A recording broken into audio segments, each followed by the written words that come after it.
नमस्कार, मैं हूं विजय शर्मा।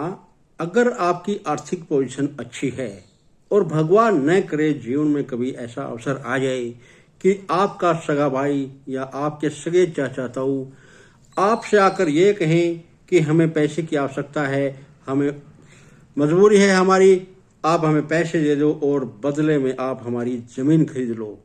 अगर ऐसा अवसर आ जाए या आपके लड़की के ससुराल पक्ष वाले मान लो किसी बीमारी से कोई ग्रस्त हैं और मजबूरी में अगर आपसे ये कहें कि हमें पैसे की आवश्यकता है, आप हमारी ज़मीन ले लो, या कोई ऐसा गरीब से भी गरीब कोई ऐसा है जिसके पास कोई छोटा सा भूमि का टुकड़ा हो और वो आकर के आपसे कहें कि मुझे पैसे की आवश्यकता है, आप उसके बदले में भूमि ले लो, मैं अपनी बेटी का कन्यादान करना चाहता हूँ, अर्थात मैं उसकी शादी करना चाहता हूँ। ये तीनों भगवान न करे अगर फिर भी कभी जीवन में ऐसा अवसर आ जाए और आपके सामने आ जाए, तो मेरा ऐसा मानना है कि आपने उन तीनों की ज़मीन बिल्कुल भी नहीं खरीदनी चाहिए।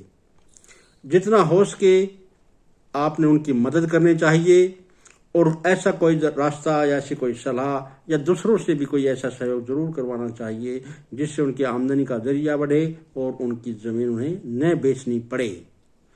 लेकिन फिर भी बहुत मजबूरी में अगर ऐसा हो जाए कि बदले में वो ज़मीन के बदले में पैसा ही लेंगे और पैसे के बदले में आपको ज़मीन ही देंगे, तो हो सके तो मार्केट से 2 रुपए ज़्यादा में खरीदना। आप ये ध्यान करना, कभी भी अगर मार्केट रेट 100 रुपये है तो आप 102 रुपये में उसे खरीदना। यदि आपने गलती से सस्ते में 98 रुपये में अगर वो ज़मीन खरीद ली तो मेरा ऐसा मानना है कि कलयुग तो आ गया है लेकिन अभी 100% ऐसा कलयुग नहीं आया है।